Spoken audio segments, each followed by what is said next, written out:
AD 300-കളിൽ യഥാർത്ഥ Sabbath മാറ്റി എന്നുള്ളതിന് തെളിവുണ്ട്.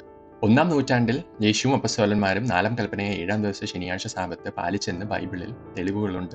AD 300-ൽ റോമൻ സാമ്രാജ്യം വിശ്രമ ദിവസത്തെ സൂര്യന്റെ ബഹുമാനപ്പെട്ട ദിവസം, അതായത് സൺഡേ, അതായത് ഞായറാഴ്ചയാക്കി മാറ്റിയിട്ടുണ്ട്. ഈ സൂര്യന്റെ ദിവസമാണ് കോടിക്കണക്കിന് ക്രിസ്ത്യാനികൾ ഇപ്പോൾ കർത്താവിന്റെ ദിവസമായിട്ട് ആചരിക്കുന്നതെന്ന് മനസ്സിലാക്കണം.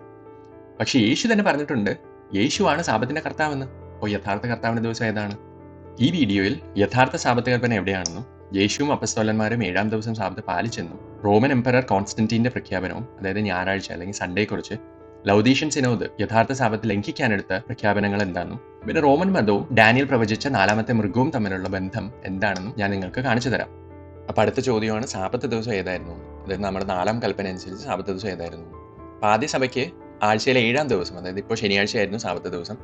ഇന്നത്തെ സഭകൾ AD 300-കൾ മുതൽ വിശ്രമ ദിവസം 1-ാം ദിവസത്തിലേക്ക് മാറ്റി, അതായത് ഞായറാഴ്ചയാക്കി മാറ്റി ആഘോഷിക്കുന്നു. ഇത് ഞാൻ വിശദീകരിക്കാം. അപ്പോൾ യഥാർത്ഥ 4-ാം കൽപ്പന അനുസരിച്ച് പുറപ്പാട് 20, 8 മുതൽ 11 അല്ലെങ്കിൽ നിയമാവർത്തനം 5, 12 മുതൽ 14 വരെ സാബത്തെ വിശുദ്ധ ദിനമായി ആചരിക്കണമെന്ന് ഓർമ്മിക്കുക. 6 ദിവസം അധ്വാനിക്കുക, എല്ലാ ജോലിയും ചെയ്യുക. എന്നാൽ 7-ാം ദിവസം നിന്റെ ദൈവമായ യഹോവയുടെ സാബത്താണ്.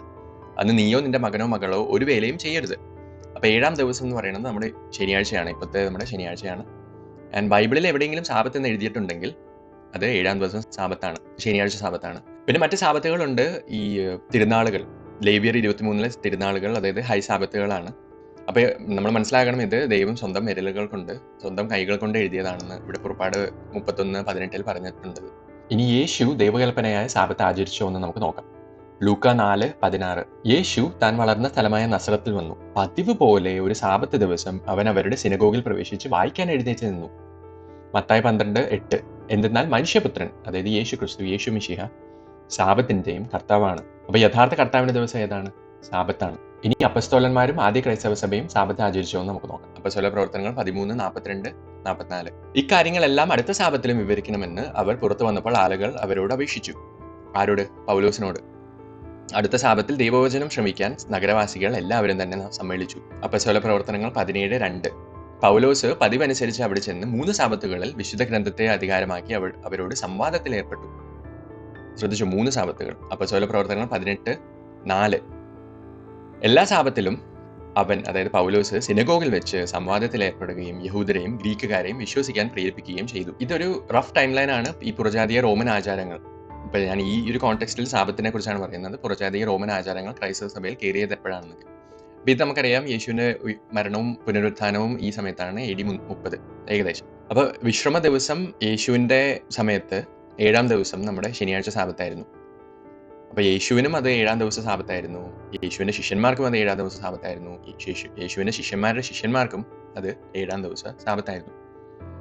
പിന്നെ AD 300-കളിൽ കോൺസ്റ്റന്റീൻ ഒരു പ്രഖ്യാപനം ചെയ്തു. അത് ഞാൻ അടുത്ത സ്ലൈഡിൽ പറയാം. പിന്നെ ലൗദേഷ്യൻ സിനോദ് നടന്നു. വിശ്രമ ദിവസം ഞായറാഴ്ചയാക്കി മാറ്റി. പിന്നെ യഥാർത്ഥ 7-ാം ദിവസം സാബത്ത് പാലിക്കണ്ട എന്ന് പഠിപ്പിച്ചു തുടങ്ങി. അപ്പോൾ ഇതാണ് കോൺസ്റ്റന്റീൻ ചക്രവർത്തിയുടെ പ്രഖ്യാപനം. കോൺസ്റ്റന്റീൻ പറഞ്ഞതാണ് AD 321 എല്ലാ മജിസ്ട്രേറ്റുകളും സാധാരണക്കാരും എല്ലാ കലാകായിക കാര്യാലയങ്ങളും സൂര്യന്റെ ബഹുമാനപ്പെട്ട ദിവസത്തിൽ വിശ്രമിക്കട്ടെ. സൂര്യന്റെ ബഹുമാനപ്പെട്ട ദിവസം എന്ന് വെച്ചാൽ ഏതാണ്? ഞായറാഴ്ച, സൺഡേ. ഇതാണ് ക്രൈസ്ത്യാനികൾ കർത്താവിന്റെ ദിവസം അല്ലെങ്കിൽ ലോർഡ്സ് ഡേ എന്നും പറഞ്ഞ് ഇപ്പോൾ ആചരിക്കുന്നത്. അടുത്തത് നമ്മുടെ ലൗദീഷ്യൻ സിനോദിലെ കുറച്ച് പ്രഖ്യാപനങ്ങൾ എന്താ വരുത്തിയെന്ന് നമുക്ക് നോക്കാം.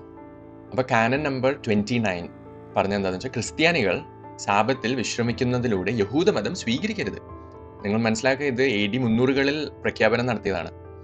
മറിച്ച് ആ ദിവസം ജോലികൾ ചെയ്യുകയും കർത്താവിന്റെ ദിവസത്തെ ബഹുമാനിക്കുകയും വേണം. കഴിയുമെങ്കിൽ ക്രിസ്ത്യാനികളായി വിശ്രമിക്കുക. എന്നാൽ ആരെങ്കിലും യഹൂദമത വിശ്വാസികളാണെന്ന് കണ്ടെത്തിയാൽ അവർ ക്രിസ്തുവിൽ നിന്ന് ശാപഗ്രസ്തരാവട്ടെ എന്ന് ഈ മനുഷ്യർ തീരുമാനിച്ചു. ഒരു ക്രിസ്ത്യാനി സാബത്തിൽ ജോലി നിർത്തരുത്, മറിച്ച് കർത്താവിന്റെ ദിവസത്തിൽ നിർത്തണം ജോലി. അപ്പൊ ഇതാണ് നമ്മുടെ യഹോവ ദൈവത്തിന്റെ യഥാർത്ഥ കൽപ്പന. സാബത്ത് വിശുദ്ധന്മാരെ ആചരിക്കണമെന്ന് ഓർക്കുക. 6 ദിവസം അധ്വാനിക്കുക, എല്ലാ ജോലിയും ചെയ്യുക. എന്നാൽ 7-ാം ദിവസം നിന്റെ ദൈവമായ യഹോവയുടെ സാബത്താണ്. അന്ന് നീയോ നിന്റെ മകനോ മകളോ ഒരു വേലയും ചെയ്യരുത്. ഇതാണ് നമ്മുടെ ദൈവം, യേശുക്രിസ്തു പിതാവ് എന്ന് വിളിച്ച ദൈവം പറഞ്ഞത്. അപ്പോൾ ഇത് മാത്രം അനുസരിച്ചാൽ പോരെ. അപ്പം അങ്ങനെ വരുമ്പോൾ ഞാൻ ജസ്റ്റ് ഒരു ജനറൽ ഇത് പറയുകയാണ്. നിങ്ങൾ തന്നെ ഒരു പെണ്ണെടുക്കുക, ഈ മനുഷ്യരുടെ നിയമങ്ങളൊക്കെ നിങ്ങളുടെ ജീവിതത്തിൽ നിന്ന് ഇതിങ്ങനെ വെട്ടിക്കളയുക കേട്ടോ. ഇത് അതിൻ്റെ ഇംഗ്ലീഷ് വേർഷനാണ്, നിങ്ങൾക്ക് വേണമെങ്കിൽ അത് വായിക്കാം. ഇതും നിങ്ങൾക്ക് മനുഷ്യരുടെ നിയമങ്ങൾ വെറും വെട്ടിക്കളയാം. ഓക്കെ, അപ്പോൾ ഇവിടെ ഒരു പോയിന്റ് ആണ്, here the fathers order that no one of the faithful shall stop work on Sabbath. അതായത് ഈ പള്ളിയിൽ അച്ഛന്മാർ നമുക്ക് മറ്റ് ക്രിസ്ത്യാനികൾക്ക് വേണ്ടി തീരുമാനങ്ങളും നിയമങ്ങളും ഉണ്ടാക്കുവാണ് ഇവിടെ. നിങ്ങൾക്ക് കാണാം ഇവിടെ that no one of the faithful shall stop work. അതായത് ദൈവം പറഞ്ഞു സ്റ്റോപ്പ് വർക്ക് ഓൺ സാബത്ത്, പക്ഷേ ഈ മനുഷ്യർ തീരുമാനിച്ചു ഓക്കെ അതൊന്നും ചെയ്യേണ്ട, നിങ്ങൾ ദൈവത്തിൻ്റെ നിയമത്തെ ലംഘിച്ചോളൂ എന്നിവിടെ പെർമിഷൻ കൊടുക്കുവാണ്. പിന്നെ AD 300-കളിൽ അപ്പോൾ സാബത്ത് ദിവസം ഏതാണെന്ന് നിങ്ങൾ വണ്ടർ ചെയ്യുമായിരിക്കും. ഞാനും വണ്ടർ ചെയ്തായിരുന്നു. എനിക്ക് ഈ ക്വസ്റ്റ്യൻ അപ്പോൾ ചിലപ്പോൾ ശനിയാഴ്ച, ഇന്നത്തെ ഞായറാഴ്ച ആയിരിക്കും അന്നത്തെ ശനിയാഴ്ച എന്നുള്ളൊരു കൺഫ്യൂഷൻ വരാമെന്നേ ഉള്ളൂ. അപ്പോൾ കാനൻ നമ്പർ 16 ഇത് പറയുന്നുണ്ട്, സുവിശേഷങ്ങൾ മറ്റ് തിരുവരുത്തുകൾക്കൊപ്പം സാബത്തിൽ, അതായത് ശനിയാഴ്ച വായിക്കണം. ഇതാണ് അവരുടെ English gospels are to be read on Sabbath. അവർ തന്നെ ഇത് ലൗദേഷ്യൻ സിനോദിൽ AD 300-കളിൽ തന്നെ എഴുതി സാബത്ത് ശനിയാഴ്ചയാണെന്ന് വിത്ത് അതർ സ്ക്രിപ്ചേഴ്സ്. ഓക്കെ, അപ്പോൾ യഥാർത്ഥ സാബത്ത് ഏത് ദിവസമാണെന്ന് AD 300-കളിൽ എല്ലാവർക്കും അറിയായിരുന്നു. അപ്പോൾ ഈ ഒരു പോയിന്റ് ഞാൻ ജസ്റ്റ് ഒന്ന് ഹൈലൈറ്റ് ചെയ്യാൻ പറയുകയാണ്. ഡാനിയൽ 7:23-25 അതിന് 4ാമത്തെ മൃഗം ഭൂമിയിലെ 4ാമത്തെ ഒരു സാമ്രാജ്യമാണ്. അവൻ അത്യുന്നതനെതിരെ ദൂഷണം പറയും, അത്യുന്നതന്റെ പരിശുദ്ധരെ അവൻ പീഡിപ്പിക്കും, നിയമങ്ങളും ഉത്സവ ദിനങ്ങളും മാറ്റുന്നതിന് അവൻ ആലോചിക്കും. അപ്പോൾ റോമൻ ബൈസന്റൈൻ സാമ്രാജ്യം BC 700 മുതൽ AD 1453 വരെ ഉണ്ടായിരുന്നതാണ്. അതായത് നിങ്ങൾ ചിന്തിച്ച് നോക്കുക, ഒരു 2000 വർഷം ഉള്ള ഒരു എംപയർ ആയിരുന്നു ഈ 4ാമത്തെ മൃഗം എന്ന് പറയുന്നത്. യഹോവയുടെ നിയമങ്ങളും ഉത്സവ ദിനങ്ങളും മാറ്റാൻ ഈ സാമ്രാജ്യം ആക്ച്വലി ശ്രമിച്ചു.